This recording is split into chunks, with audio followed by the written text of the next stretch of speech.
Dermatophytes microbiology में बहुत important topic है। ये माइकोलॉजी के अंतर्गत आता है। Mycology is a branch of microbiology which deals with the study of fungi. मतलब माइकोलॉजी माइक्रोबायोलॉजी की वह शाखा है जिसके अंतर्गत फंगाई की स्टडी की जाती है। डर्मेटोफाइट्स फंगाई का वह ग्रुप है जो सुपरफिशियल केराटिनाइज्ड टिश्यू जैसे स्किन, हेयर एंड नेल्स को इन्फेक्ट करता है। मतलब डर्मेटोफाइट्स फंगाई का एक ग्रुप है जो कि ऊपरी स्किन, सुपरफिशियल स्किन जो कि केराटिनाइज्ड होती है उसे इन्फेक्ट करता है, जैसे कि नेल्स, हेयर्स एंड स्किन। हमारे हेयर्स, नेल्स और स्किन के अंदर केराटिन प्रोटीन पाया जाता है। जिस केराटिन प्रोटीन को ये ब्रेक डाउन करते हैं, मतलब तोड़ते हैं और यूटिलाइज़ करते हैं, इसी प्रोटीन का यूज़ करके ये ग्रो होते हैं। तो आप कह सकते हो कि केराटिन इनके लिए खाना है। They are capable of penetrating subcutaneous tissue. ये सबक्यूटेनियस टिश्यू को पेनिट्रेट यानी कि पार करने में असमर्थ होते हैं। ये जो डिसीज़ कॉज करते हैं या फिर जो इन्फेक्शन स्किन पे कॉज करते हैं उसे डर्मेटोफाइटोसिस या फिर टीनिया और नॉर्मल भाषा में रिंगवर्म भी कहते हैं। क्लासिफिकेशन, डर्मेटोफाइट्स को 3 जेनेरा में क्लासीफाई किया जाता है। फर्स्ट है ट्राइकोफाइटॉन जो कि हेयर, स्किन और नेल्स तीनों को इन्फेक्ट करता है। माइक्रोस्पोरम जो कि हेयर और स्किन को इन्फेक्ट करता है।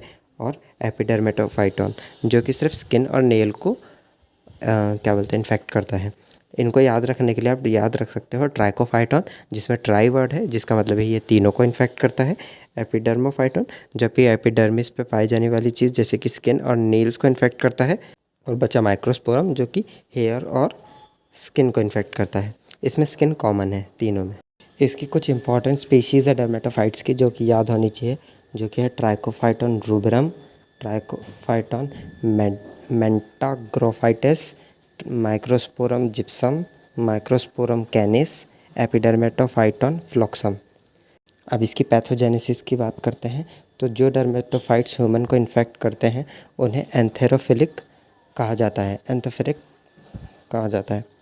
इन्फेक्शन एक्यूर्ड बाय, इन्फेक्शन कज होता है या फिर इन्फेक्शन फैलता है डायरेक्ट कांटेक्ट विद सॉइल से डायरेक्ट कांटेक्ट होने पर।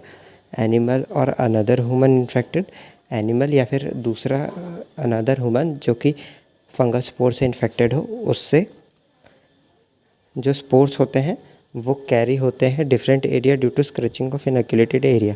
मतलब जहाँ पर पहले से इन्फेक्शन है वहाँ पर अगर आप आपके नाखून से खुजली करते हो या खुजालते हो और फिर उसी नाखून वगैरह को आप दूसरे स्किन के दूसरे पार्ट पर लेके जाओगे बॉडी पर, तो वहाँ पर भी जो स्पोर्स है, फंगल स्पोर्स, हो जाएंगे और इन्फेक्शन कॉज कर सकते हैं।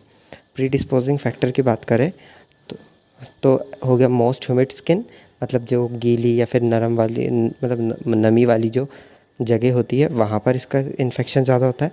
या फिर टाइट फिटिंग वाले जो अंडर क्लॉथ्स होते हैं वहाँ पे पसीने, स्वेट की वजह से वहाँ पर इनको फेवरेबल कंडीशन मिल जाती है जिसकी वजह से ग्रो हो जाते हैं।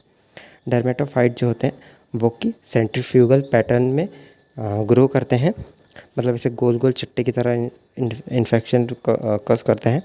उसके अलावा इनकी जो इन्फेक्शन करते हैं ये स्किन की स्ट्रेटम कॉर्नियम लेयर में करते हैं। रिंग शेप का होता है इनका इन्फेक्शन, जिसमें जो बीच का एरिया होता है, सेंट्रल होता है, वो क्लियर होता है और इनके जो एज होते हैं, किनारे होती हैं, वो उठी हुई होती हैं। ये बात हो गई स्किन की। अब नेल्स की बात करते हैं। नेल में इन्फेक्शन की बात करें तो जो आसपास के नेल के आसपास की स्किन होती है, लेटरल एरिया होता है, वहाँ से ये इन्फेक्शन कॉज करते हुए सुपरफिशियल की तरफ जाते हैं जहाँ ये नेल को पूरी तरीके से इन्फेक्ट कर देते हैं।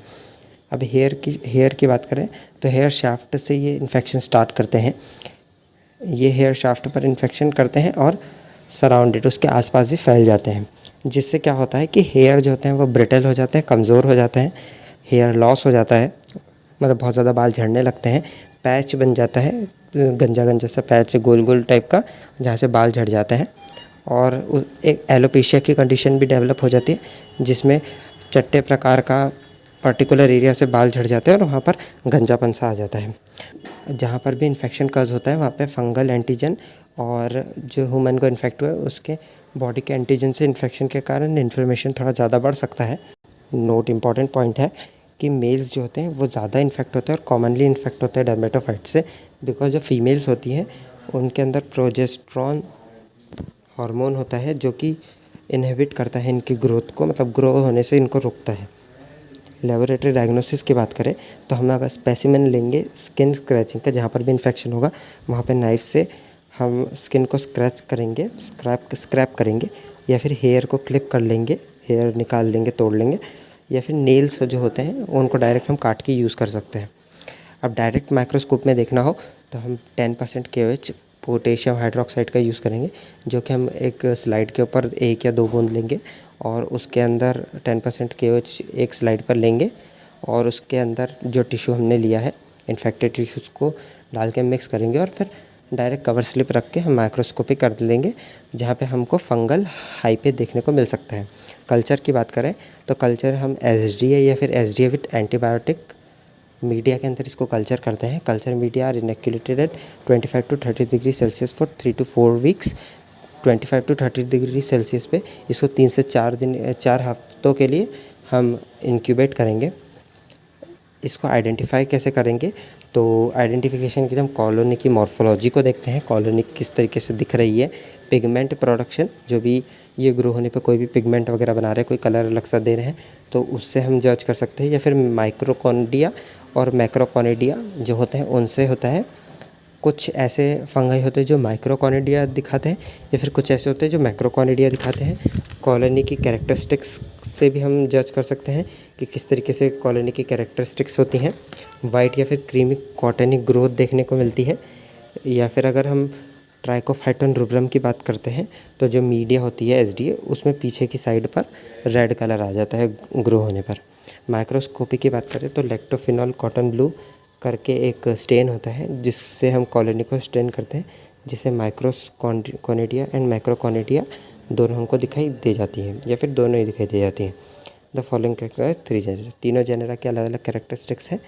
जैसे जीनस ट्राइकोफाइटॉन है, उसमें ज़्यादा माइक्रोकोनिडिया दिखाई देता है और कुछ मैक्रोकोनिडिया दिखाई देते हैं। और जीनस माइक्रोस्पोरम में जो ज़्यादा दिखाई देते हैं वो होते हैं मैक्रोकोनिडिया, और जीनस एपिडर्मेटोफाइटोन में सिर्फ मैक्रोकोनिडिया ही दिखाई देते हैं।